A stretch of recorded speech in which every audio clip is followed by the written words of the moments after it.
March 27, 1945. Remagen Bridge Perimeter, Germany. 2:34 a.m.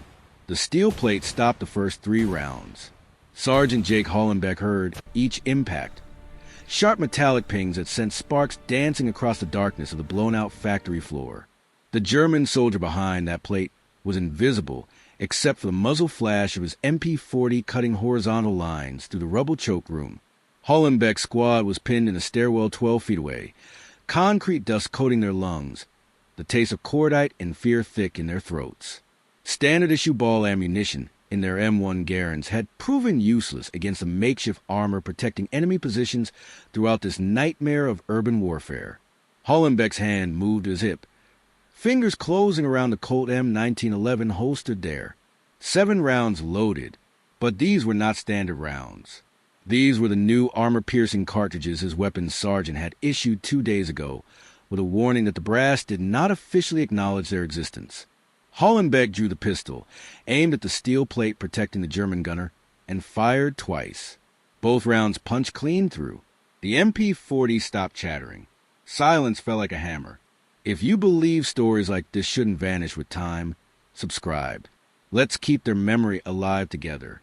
The M1911 pistol had been the United States military's standard sidearm since 1911, carried to the Moro Rebellion, Pancho Villa's Mexico, the trenches of World War I, and into the global chaos of World War II. By 1945, it was a 34-year-old design, considered reliable but limited by the conventional wisdom that pistols were last-ditch weapons, useful only when your primary firearm failed or when fighting got too close for rifles. The M1911 fired a .45 ACP cartridge, a heavy, slow-moving bullet designed to deliver stopping power through mass and diameter rather than velocity. It was devastating against unprotected targets, famous for dropping enemy soldiers with single hits. But its big, blunt bullet had limitations. It could not penetrate heavy fabric, thick leather, or any kind of improvised armor that desperate defenders might employ. And by March 1945, the Germans defending their homeland were desperate enough to employ everything. Hollenbeck had first encountered the problem 3 weeks earlier, during the push toward the Rhine. His platoon had been clearing a village outside Koblenz when they stumbled into a German rear guard, wearing what looked like medieval armor. Steel breastplates scavenged from museums or fabricated in local workshops. Thick enough to stop rifle rounds at certain angles and more than sufficient to defeat pistol fire. The Americans had been trained to use sidearms for building clearance, where rifles were too cumbersome in tight spaces. But when Hollenbeck put 2.45 round center mass into a German defender at 8 feet and watched the man stagger but stay upright, he realized the rules had changed. The German had shot Hollenbeck's corporal through the neck before being brought down by a rifle grenade that turned the narrow hallway into an abattoir.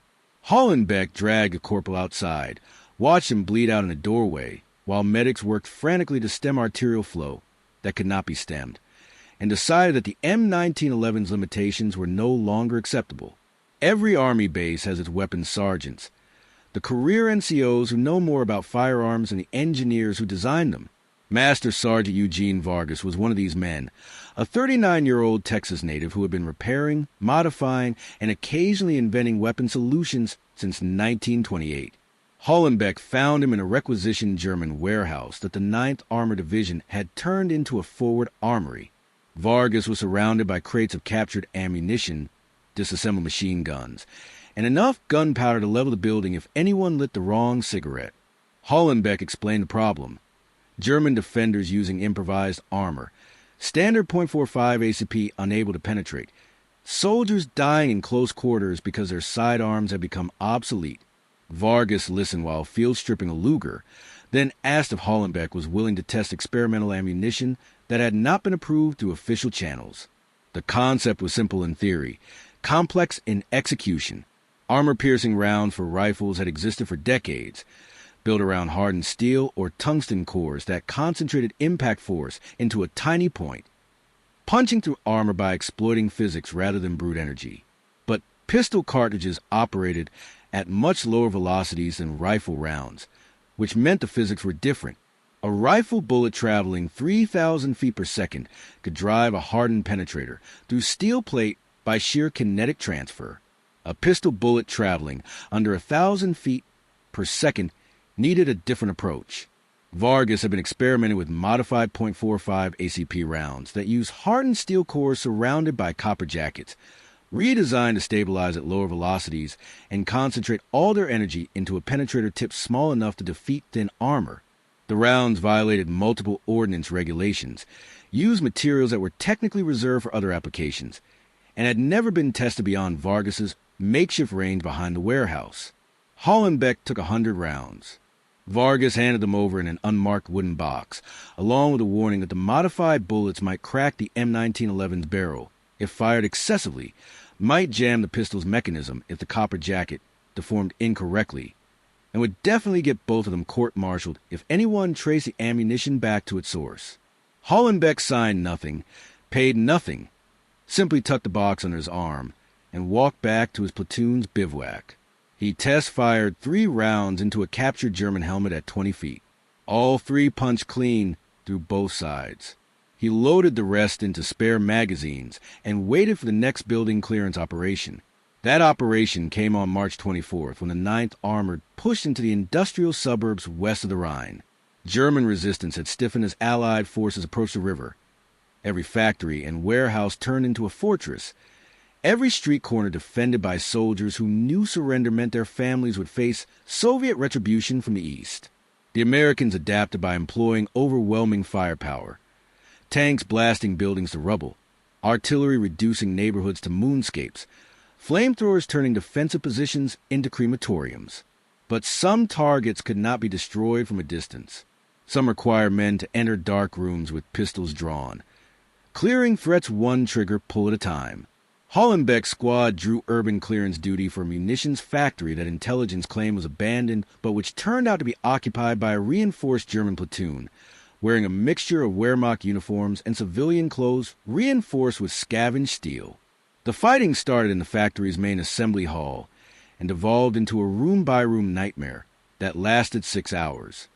Hollenbeck uses M1 Garand where space allowed, but more often he was moving through corridors too narrow for rifle work, through doorways that required one-handed shooting, through encounters measured in fractions of seconds where the difference between living and dying was whether your first shot ended the threat. He fired 23 rounds from his M1911 that day. 18 were the armor-piercing loads Vargas had provided. 14 of those 18 penetrated barriers or armor that standard ball ammunition could not defeat. Hollenbeck survived. So did most of his squad. The factory was secured by nightfall. Word spread the way it always does in combat units. Quietly, soldier to soldier, without official acknowledgement. Men who had been fighting Germans wearing improvised armor began asking their weapons sergeants if experimental pistol ammunition existed. Some sergeants claimed ignorance. Others, like Vargas, began distributing small quantities to trusted NCOs and officers who understood that using unauthorized munitions was a court-martial offense, but that dying because you followed regulations was a permanent condition. By early April, an estimated 1,500 American soldiers carried modified armor-piercing .45 ACP rounds in their M1911 pistols, spread across units fighting through Western Germany. None of it was documented in supply logs. None appeared in after-action reports. But the ammunition was there, circulating through informal networks that existed below the military's official supply chain. The German response took longer to materialize because the effect was subtle at first. Individual soldiers reported being killed by American pistol fire that should not have been lethal given the protection they wore. Officers attributed these reports to exaggeration or poor armor quality. But as American forces pushed deeper into Germany and urban fighting intensified, the pattern became undeniable. Defensive positions equipped with steel plating were being defeated by what appeared to be handgun fire. Body armor that had reliably stopped .45 ACP rounds was failing. German soldiers began reporting a new American weapon, descriptions varying wildly. Some claimed a new pistol model. Others insisted the Americans had deployed automatic handguns. A few suggested some kind of explosive rounds. The truth was simpler but more disturbing. The standard American sidearm had become capable of defeating protection that was supposed to make close-quarters combat survivable. A captured German intelligence report from April 12, 1945, translated after the war, contained a section titled American Pistol Development that tried to make sense of the phenomenon. The report noted that American forces were achieving pistol kills at ranges and against protection levels that standard .45 caliber ammunition should not penetrate.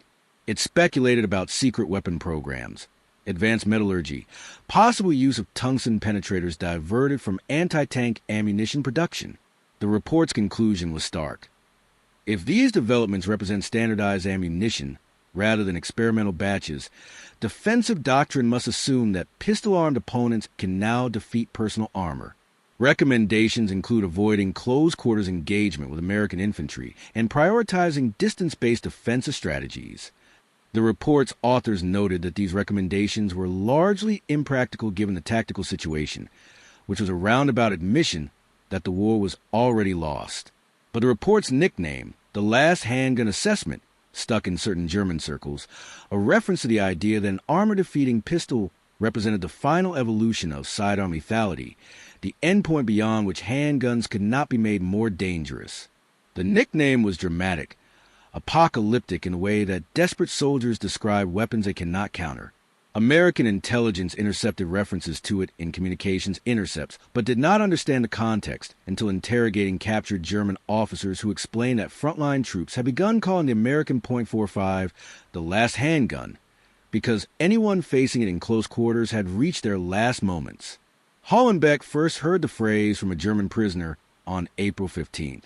His squad had captured a Waffen-SS corporal defending a rail yard outside Nuremberg. The man spoke decent English, learned from a grandmother who had emigrated to Wisconsin before World War I and returned to Germany during the Depression. While waiting for military police to transport the prisoners rearward, Hollenbeck offered the corporal a cigarette. They smoked in silence for a minute before the German asked if Hollenbeck carried the last handgun. Hollenbeck did not understand the question. The corporal gestured at Hollenbeck's holstered M1911, asked if it used the special rounds that went through armor. Hollenbeck said nothing, which the corporal took as confirmation.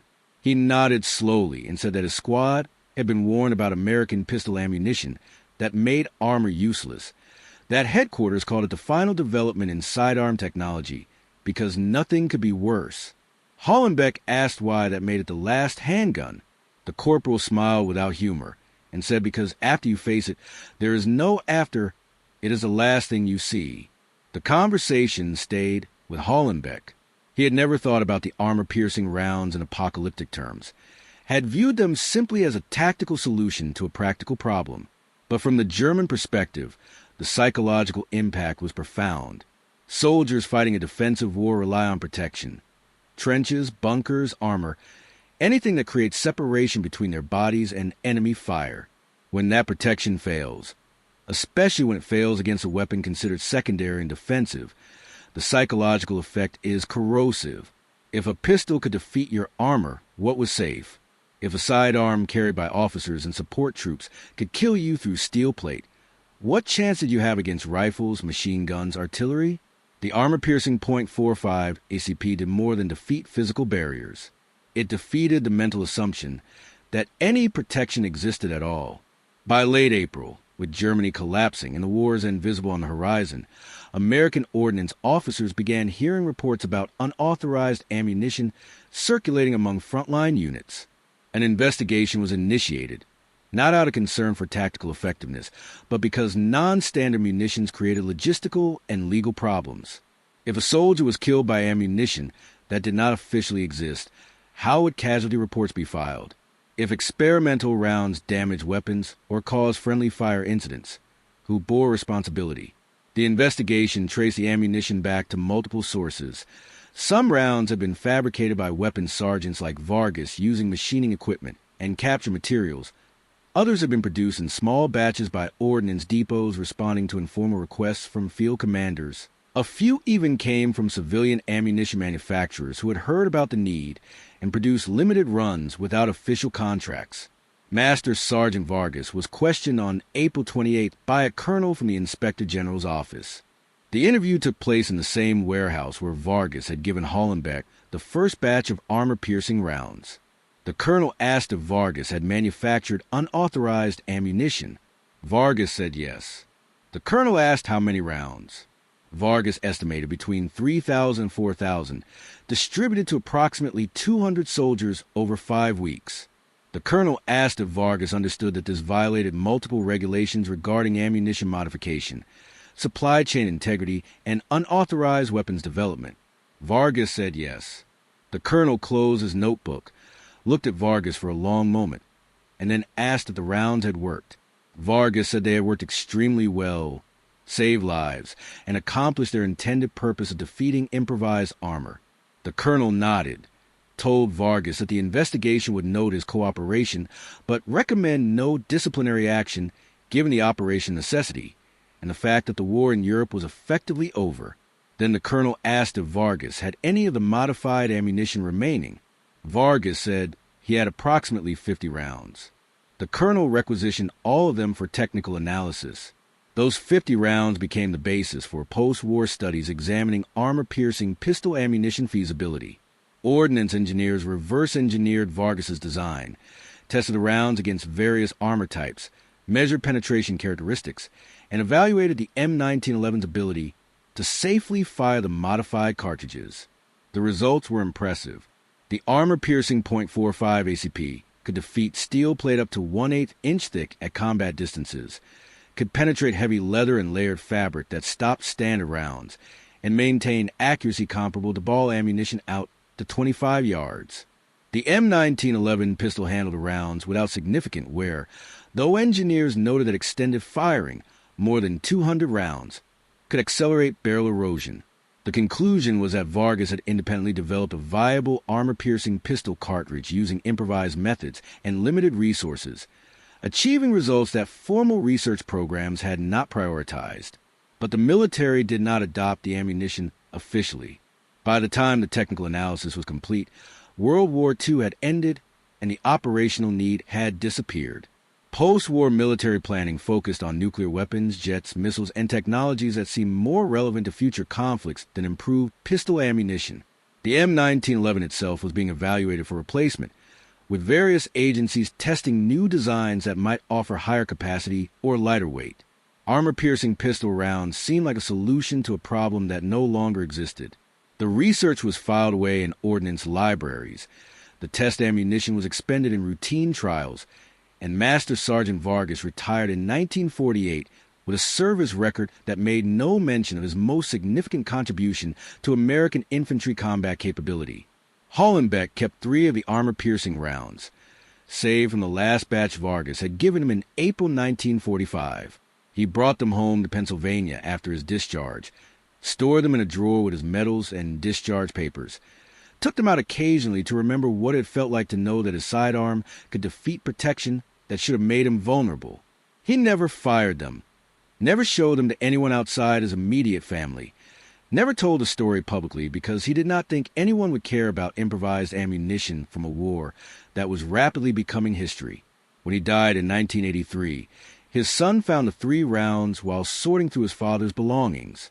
Not understanding their significance, the son included them in a donation of military memorabilia to a local VFW post, where they sat in a display case for 17 years before a visiting ammunition historian recognized the modified copper jackets and hardened steel cores.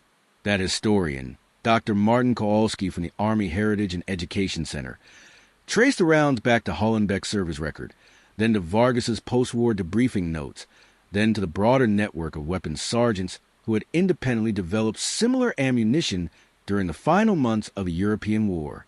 Kowalski's research revealed that at least 9 different American ordnance personnel had created armor-piercing .45 ACP variants between January and April 1945, working without coordination or knowledge of each other's efforts. They had reached similar solutions using slightly different methods. Some used hardened steel penetrators. Others experimented with bronze cores. A few tried tungsten fragments scavenged from damaged anti-tank rounds. All were responding to the same tactical problem: German defenders using improvised armor that defeated standard pistol ammunition in close-quarters fighting. Kowalski published his findings in a military history journal in 2001, titling the paper Improvised Innovation, Armor-Piercing Pistol Ammunition in the European Theater, 1945. The paper received modest attention in firearms and military history circles, but did not penetrate mainstream historical consciousness. The story lacked the dramatic visibility of major battles or technological breakthroughs like radar or the atomic bomb. It was a footnote, an interesting detail about soldiers solving immediate problems with available resources. But to Kowalski, the story represented something more significant. Evidence that military innovation often happened at the lowest levels of command, driven by tactical necessity rather than strategic planning, executed by NCOs and junior officers who saw problems and fixed them without waiting for official approval. The German nickname, the Last Handgun, persisted in certain veteran communities, though its meaning became distorted over time. Some post-war accounts claimed it referred to the M1911 itself, suggesting that German soldiers viewed the American pistol as the ultimate sidearm design.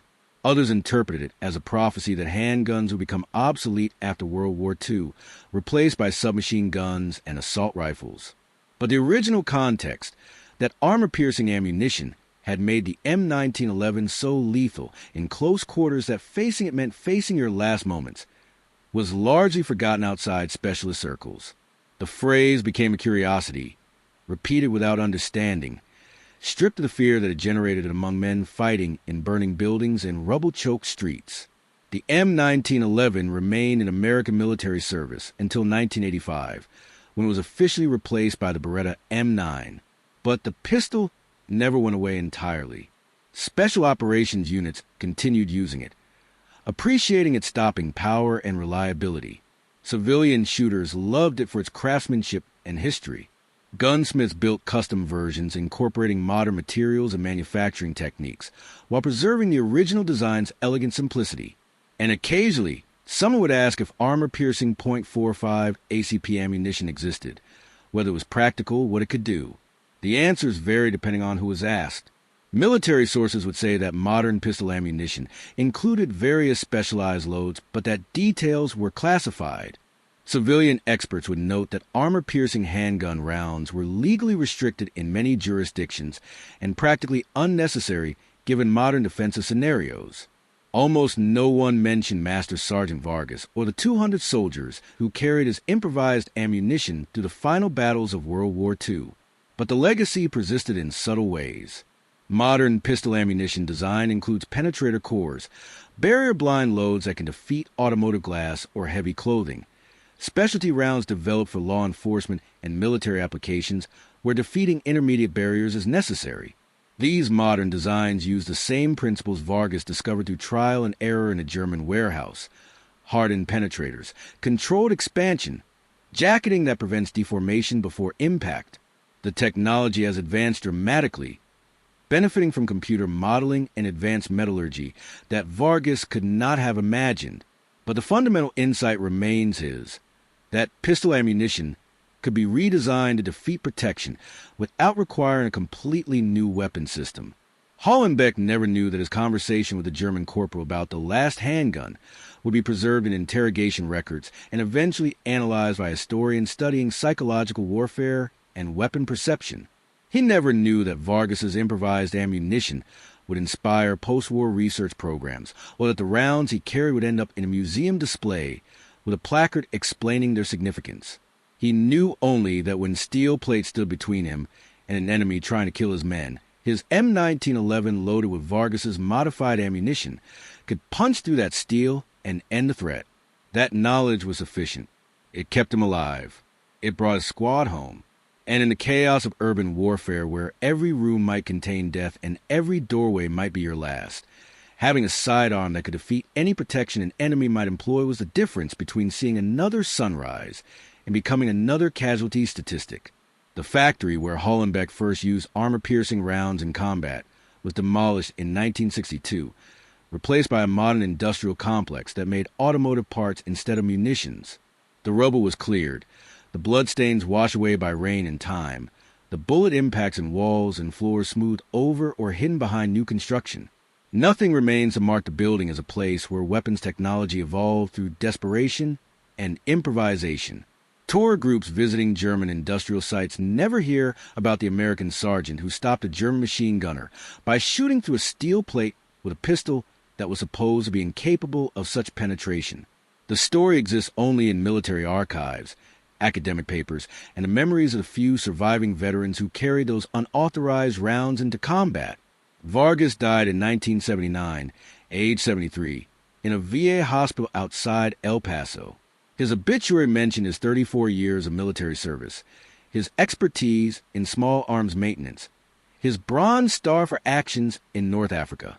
It did not mention that he had independently developed ammunition technology that would influence pistol cartridge design for decades, that he had armed 200 men with rounds that saved an unknown number of lives, or that German soldiers had feared his creation enough to give a name that acknowledged its lethality. His family donated his service records to a military museum, where they were cataloged and filed alongside thousands of other veterans' papers. The details of his improvised ammunition work appeared on page 47 of a 73-page service summary. 3 sentences in a career that spanned depression, World War, and the atomic age. But those 3 sentences contain the truth that official histories often miss, that ordinary men solving immediate problems sometimes achieve innovations that planned research programs cannot match. Vargas was not a weapons designer, not an engineer, not a scientist. He was a career NCO with a talent for mechanics and a willingness to ignore regulations when soldiers' lives hung in the balance. He saw a problem, pistols failing to defeat improvised armor, and solved it using materials at hand and knowledge gained from decades of working with firearms. His solution was not perfect, not officially sanctioned, not produced through proper channels. But it worked, and in warfare, functionality matters more than procedure. The armor-piercing .45 ACP that circulated through American units in early 1945 represented the kind of battlefield innovation that doctrine manuals cannot predict and procurement systems cannot replicate. It emerged from necessity, spread through trust networks rather than supply chains, and disappeared when a tactical situation that demanded it ceased to exist. This pattern repeats throughout military history. Soldiers improvising solutions to problems their equipment cannot address, NCOs and junior officers modifying gear and tactics without waiting for authorization, innovations emerging from the bottom up rather than the top down. Some of these innovations are eventually adopted officially, refined and standardized, and issued through proper channels. Others remain improvised, temporary, known only to those who use them and the enemies who face them. The nickname the Last Handgun captures something essential about how soldiers perceive weapons that exceed their expectations. A rifle that shoots farther than expected is useful. A tank with thicker armor than anticipated is advantageous. The sidearm, a weapon traditionally considered backup close-range limited, that can defeat protection and kill at distances where it should be ineffective, creates a different psychological response. It violates assumptions about the hierarchy of lethality, suggests that even secondary weapons can be primary threats, forces defenders to assume that nothing they carry provides genuine protection. That assumption is corrosive to morale and tactical planning. If you cannot trust your armor against pistol fire, what can you trust?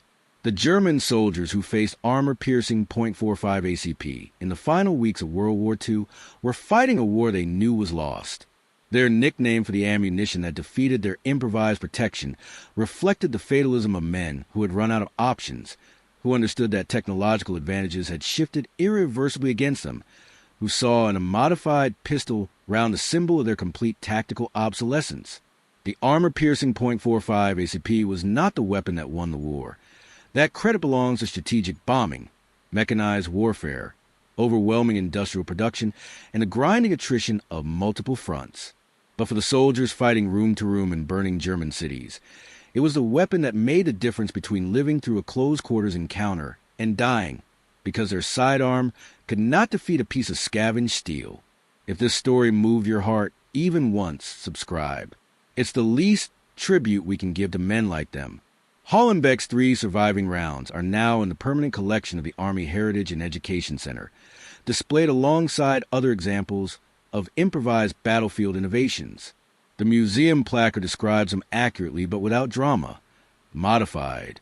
45 ACP ammunition with hardened steel penetrator cores, manufactured informally by ordnance personnel during final months of European campaign, designed to defeat improvised armor encountered in urban combat. Visitors occasionally stop to read the placard, perhaps wondering why pistol ammunition deserves museum space, perhaps making the connection between these small brass cylinders and the larger story of soldiers adapting to tactical challenges. Most visitors move on quickly, drawn to more visually impressive exhibits. Tanks, artillery pieces, aircraft.